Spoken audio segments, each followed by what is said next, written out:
Chiefs. This is the Locked On Chiefs podcast. Hey. Definitely not one I expected to use this year. Right. I wasn't expecting that either. Folks, welcome to your post-game show. We are a little bit post-game here. We are not going to have Matt Derrick tonight, as we usually do, because of some technical difficulties there at the stadium. So we're going to break this down for you real quick. I know that it's late. We'll have this for you for the morning, but we want to thank you for making us your first listen. Hopefully you'll check out another Locked On show for your second one as well. I am still working over on the NFL draft show, so check that out. We have all kinds of stuff going all the time. This team crawled it wasn't a step, it was like a little, like they put their pinky toe a little farther down the line to move forward, but at least it was forward. Yeah, it's about as good as you can put it. They won.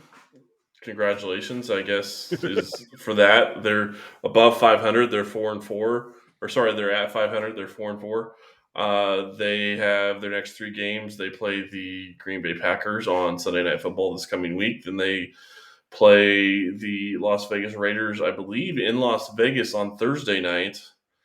And then they come back to Arrowhead to play the Dallas Cowboys the next Sunday. So it's going to be a very rough schedule for the next couple of weeks.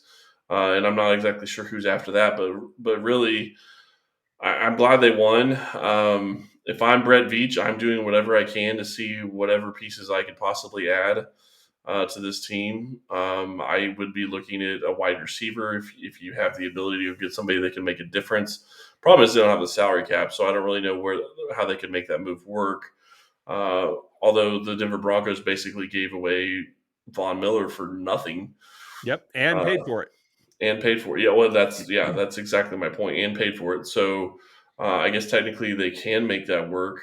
But really, if I was to be Kansas City and I was Brett Veach, I'd be looking for another starting linebacker, somebody that can play disciplined football, because it is absolutely killing Kansas City not to have that right now. Yeah, I mean, for as much as a team who wants to play nickel and dime, to not have a third linebacker healthy right now, and who knows, maybe we can get Hitchens back. And as we talked about last week, I think Hitchens has to come back at the Sam position, because tonight you saw Willie Gay and Nick Bolton be the engine of this defense. You got a couple of nice plays here and there. I thought Travaris Ward actually had a pretty good game overall. I know he got the holding penalty or interference or whatever it was. But overall, I thought that was awfully questionable. Yeah, it was thin, but it was there.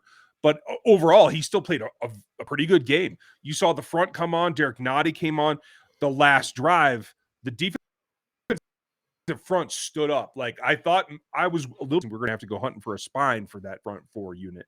But they have it, and they showed it a little bit there at the end to seal this win. I think there are positives to take away, and it starts with the linebacker spot and ends with the defensive line. And you look at what Chris Jones was able to do as a defensive tackle. I think he showed that he can play. He's still good enough to play at that position, which I didn't think was going to be an issue. But with the dropped weight, I was wondering how effective he would be. But it still looks like he's very effective at defensive tackle.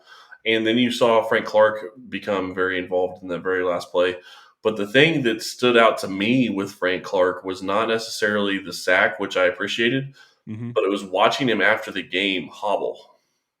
Oh, yeah, I missed that. He's not healthy. He played. He got after the QB. He got pressure, but he is not healthy. So that's a concern going forward, because right now Kansas City can't get after the quarterback at all, hardly with Frank Clark and Chris Jones. So that's a big problem. Yeah, and it's going to continue to be. But like we said, folks, there are some positive takeaways, and those I am as surprised as anyone else to say that is right in my wheelhouse. It was the defense and the run game that provided those positives. Were you shocked at just how much you went into you having to use Gore's name tonight? Yeah, I was, and in a way, and I hate talking about fantasy football in this regard, but I had Delor Williams, and I was going up against somebody with Tyreek Hill and Harrison Butker. I ended up winning my game by 0.1 points. And it's because Derek Gore got so many carries and the touchdown. And I just was sitting there going, come on. I ended up winning, but, man, it was really close. And I just was really surprised that Derek Gore played as much. The question I'm going to have going into this coming week is, when Clyde Edwards-Helaire is back and he's eligible to return for this Packers game. What are they going to do? Are they going to go back to a 4 running back set? I think Because they have to. yeah, I, looks like I, it. I really don't see how they can get away from it, because this showed you what you can do when you run quick game and you run the ball and you try to get teams out of that too high safety look. They were able to do some more things. They're going to have to continue that. And Derek Gore showed tonight that he has the gas. And if you have to go get gas, we have a way to help you with that. Hey, Chiefs fans, this is Chris Clark with an incredible app everyone who buys gas needs to know about. Get Upside. Our listeners are taking up to 25 cents off for every gallon of gas every time they fill up. Just download the free Get Upside app in the App Store or Google Play right now. Use promo code TOUCHDOWN and get a bonus 25 cents per gallon on your first fill up. That's 50 cents off cash back. Don't pay full price at the pump anymore. Get cash back using Get Upside. Just download the app for free and use promo code TOUCHDOWN to get up to 50 cents off cash back on your first tank. Some people who drive a lot are making as much as $200 or $300 a month in cash back, and there's no catch. The cash back gets added right to your account. You can cash out anytime to your bank account, PayPal, or an e-gift card for Amazon and other brands. Just download the free Get Upside app and use promo code TOUCHDOWN to get up to 50 cents off per gallon for your first tank. The tank's got to get refilled one way or the other. And maybe there's enough here to help the defense do it. On the offensive side, I don't know, that might be a different story, but the pressers are concluding, but we did just get a piece of news I do want to ask you about. We're going to stay on the defensive side here for a moment as this is happening right now. We got confirmation tonight that Chris Jones did tear ligaments in his wrist, and that's why he's been held out the last couple of games. He said that he's still not 100%, but he was good enough to play tonight. And so that, I think that bodes well for the future as well, that Chris has been enough to get out on the field, and that what we saw tonight still wasn't 100%. Yeah, and I think that doesn't shock me that he's been hurt. It really seems like he's been a guy that's been fighting it for most of the past couple of games. So I'm glad to see that they're finally acknowledging that there were some real issues there, and it shows why he's been ineffective, or a little bit less effective as we have been used to. Mm-hmm. I think this is really unique in that this is teaching patience to a lot of people. It's teaching the fan base to hold on because of what we've seen of this Ferrari offense for the last few years. Like, now to have these hiccups, it's teaching the team that they actually can perform when it's tough. We're seeing quotes tonight from the podium from Andy Reid saying things like, everything's not beautiful right now, but we're fighting through it. That's from Andy Reid. And Patrick Mahomes is still adamant that we're going to snap out of it. That's a quote from him. So this, again, is a game to me that, while frustrating on certain levels, and we'll get into those as well, no matter how bad it is on the offense, no matter how many strange tips are going places and how many times Patrick continues, to my utter frustration in throwing things at the television, to throw the ball up for grabs at times, there's still a positive momentum that they can take away, and just getting a win is a win tonight, and I think that's going to end up being enough. I get the frustration about throwing the ball up for grabs. The one thing I will say, his interception, I don't know who he's throwing the ball to. If he's throwing it to Gordon, he missed the throw. That was a bad throw. If he's throwing to McKinnon and hit McKinnon in the helmet, I don't know what you do there. Yeah. As a QB, if you hit a guy in the helmet or you hit a guy in the in the face, they should be catching the ball, or at least knocking it down. I don't mind the throwing the ball up to grabs on Hill in the deep ball. You're taking a shot. You're trying to get a shot down the field.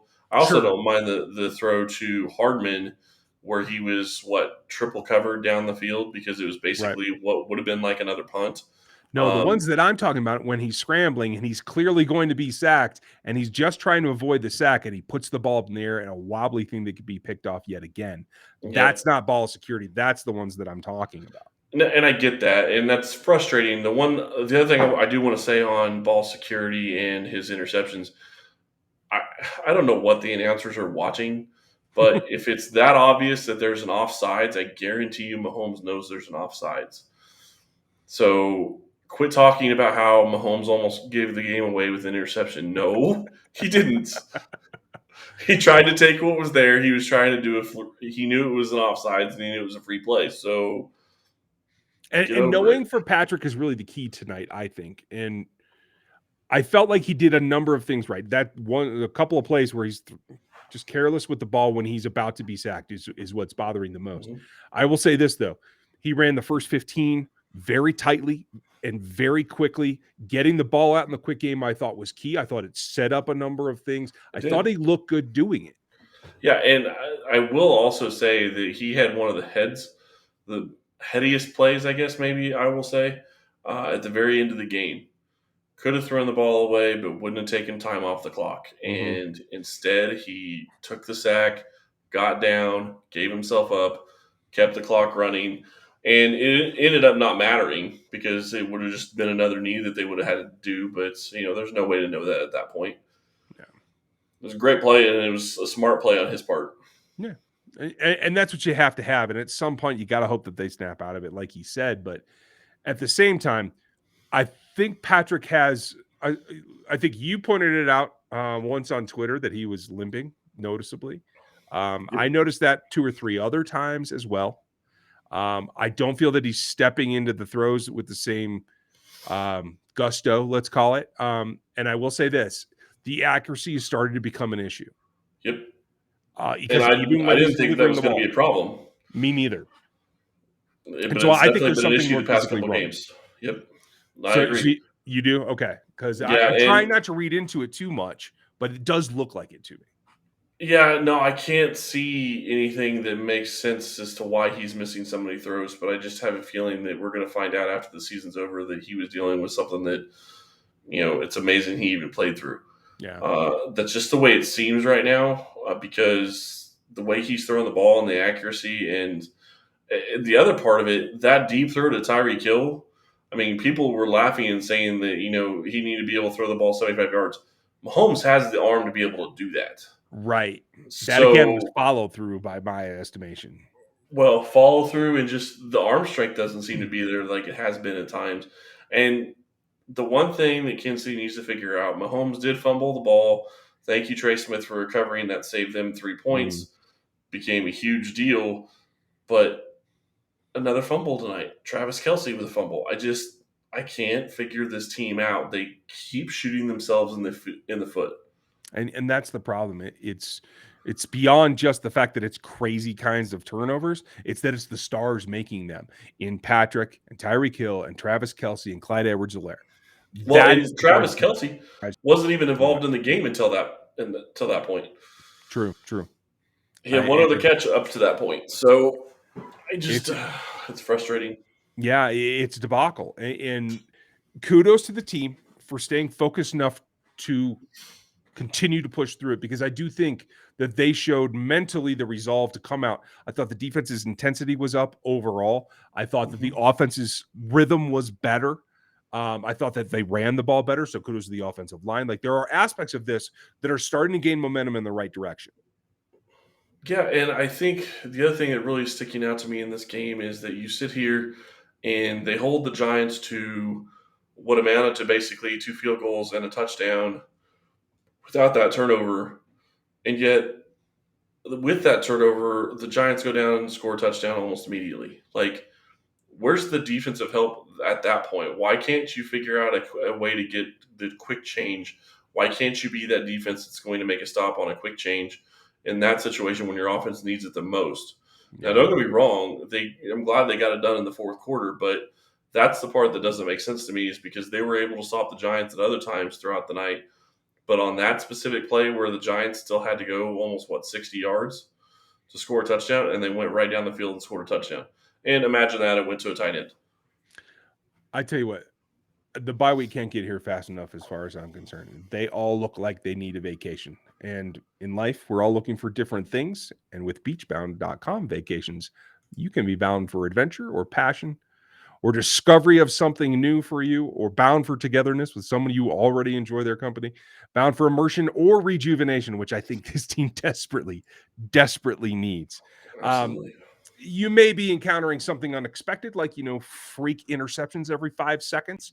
But one way or the other, when I'm away, I try to make the most of it. I enjoy local food. I enjoy, a cocktail here or there.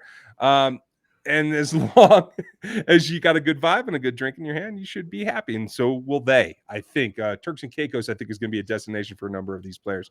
But with beachbound.com, you can find the perfect vacation for you, no matter where or what you are looking for. Where are you bound for? Visit beachbound.com today. And as long as the Chiefs don't go somewhere and get shot like the Baltimore Ravens player, I'm good. Oh, what did I miss? Oh, one of their linebackers got shot in the leg. I don't think it was a direct shot at him, but I think he was like somewhere and got shot in the leg. So anyway, I still think Kansas City needs to find some way to make some kind of move to bring somebody in. And I hate saying it, but I don't care what kind of pick you give up if you can go get a guy that's actually going to be able to contribute. I would like for it to be somebody that can contribute this year and next, but won't be picky, because the one reason, and I hate harping on this, but the one reason Ben Neiman is playing is because he's supposed to be a smart football player and he's supposed to be fundamentally sound. And that killed them tonight. Yeah. And Daniel Sorensen had a same type of play. He had multiple plays, actually. That deep ball, and I'm really getting sick of Spagnuolo sneaking Sorensen up towards the line of scrimmage and then having him bail out 30 or 40 yards to cover the back end of the defense. Why are you having him, of all people, do that? When he's proven he doesn't have the foot speed any longer. I mean, That's 90%, I think, of Dan's problem right now. What we've seen, this precipitous drop-off. They kept him 1 year too late because his legs cannot keep up anymore. Yeah, well, but another reason he's playing is because he's supposed to be a smart, heady football player. Okay, well, if you're a smart, heady football player, why are you using inside leverage when you have a linebacker sitting there waiting for an inside slant and a safety over the top of the linebacker, and you're still using inside leverage and allowing the tight end to have a free release to go basically at not a free release, but a easy shot at a touchdown in the corner of the end zone? I mean, I saw the broadcast as well.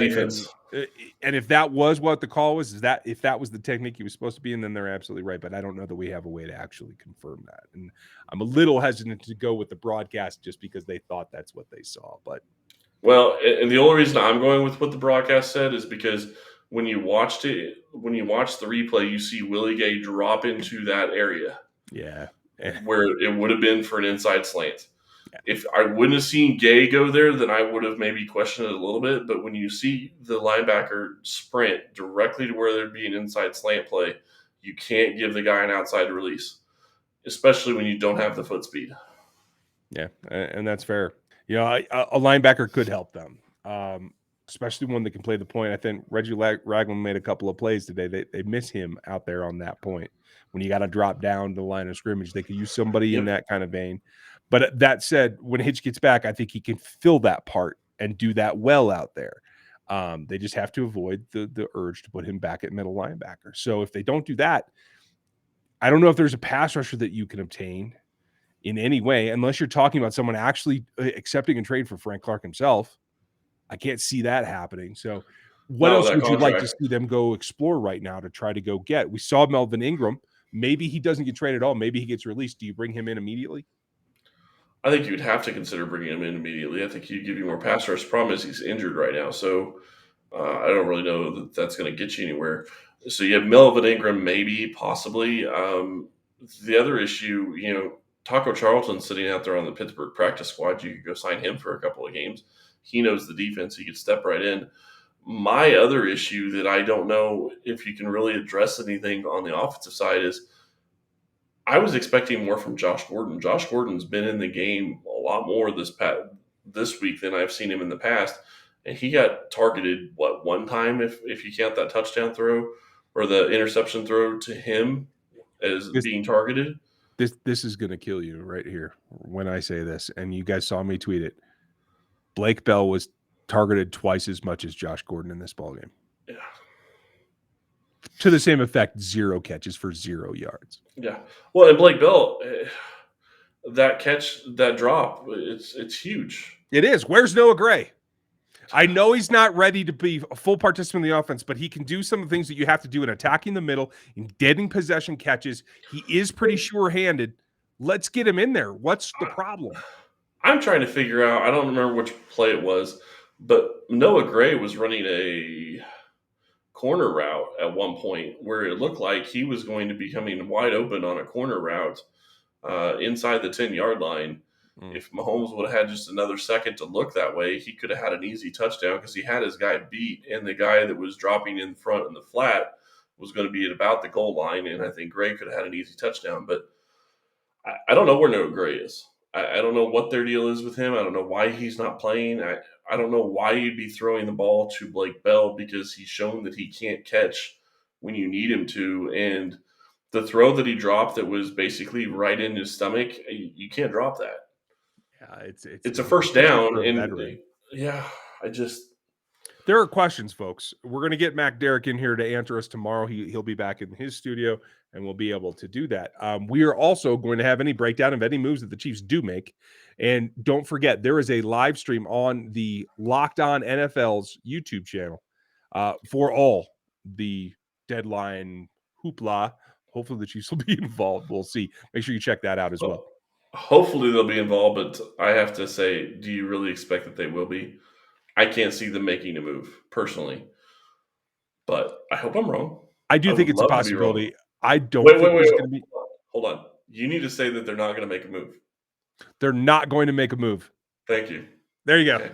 Everyone feels better. If you were here 6 years ago when Travis signed his first extension, now you know why. That was one. You know, I just made it happen. Yeah. Folks, there are positives. We'll have more of them with Matt, and he'll go over the things that are still irking us and give his perspective tomorrow. So don't miss that. And then we're rolling right on to the Green Bay Packers. A lot to go over this week. Make sure that you're here because we're here every day, 5 days a week, all week long. Thank you for taking the time. Thank you for checking out our sponsors, as well as don't miss that trade deadline. Sorry, not draft deadline. I have draft on the brain. That is 3 to 5 Eastern tomorrow. You don't want to miss that over on Locked On NFL on YouTube. Thank you all. Have a great night and day tomorrow. Enjoy that it is a W. We'll be back with you tomorrow.